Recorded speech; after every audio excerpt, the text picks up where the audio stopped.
Civic Leadership 10 focused on the theme and importance of water locally and globally. Gracie Dickey and McKenna Hillman interviewed Miss Carolyn Cradler, a retired GCS biology teacher, about the restorations of Glenelg Country School's on-campus pond. The pond behind the lower school has been there since before Glenelg Country School was opened in 1953.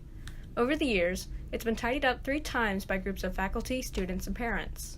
Miss Cradler talked about 2 of them, the first in 1985 and the most recent in 2013. We asked her about the most recent restoration, which was started during the summer of 2013. Kevin Broderick was about a senior. I'd have to look that up, just how long ago that was.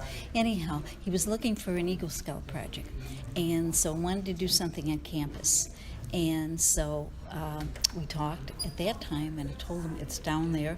At that point, it was totally, in fact, the wall and everything along the pond was totally invisible, covered with plants and vines. So he brought out his scout troop, some parents and things like that, and completely uncovered it.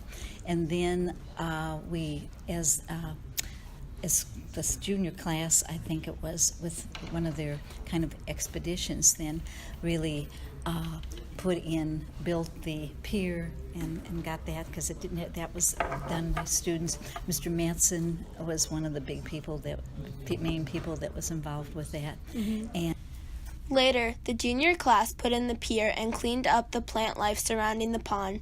The benches were designed and built by Mr. Matson.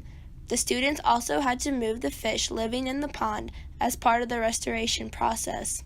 The pond was drained while the fish were moved to another water source. Once the pond was refilled, the fish were put back in. The fish were originally added in 1985. That time, it had been less student involved. Parents and friends did a lot more of the planning in the first cleanup. the woman who was the head of Parents and Friends at that time actually lives out near Glenwood, and she, on her property, she had several hundred acres, has 3 ponds. Oh, wow. So we just used the company that she had put stock in her ponds. Our kids used to fish on their ponds and things like that, so she really led the way on that. And actually, at that time, it was Bass Pro Shop, but not the one in Anne Arundel Mills wasn't there at all. I think we had to have them shipped in from Missouri back then. That was back in, I think, 1985. In and around the pond, there are also frogs and turtles, not to mention the ducks and geese that flock to it. Another fun fact we learned was that GCS used to be a certified green school.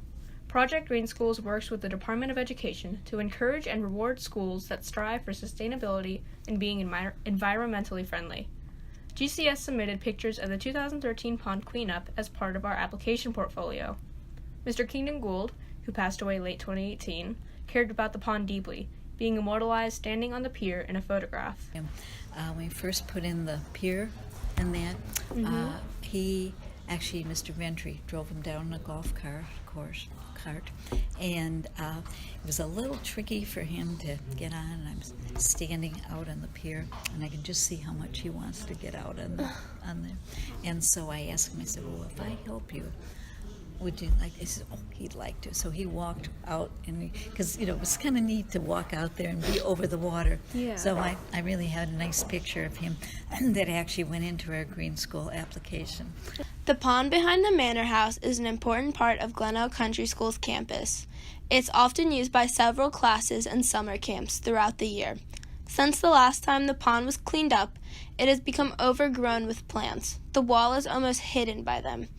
It may be time to think about starting a project to clean up the pond once again. This is McKenna Hillman and Gracie Dickey for Civic Leadership 10, 2019.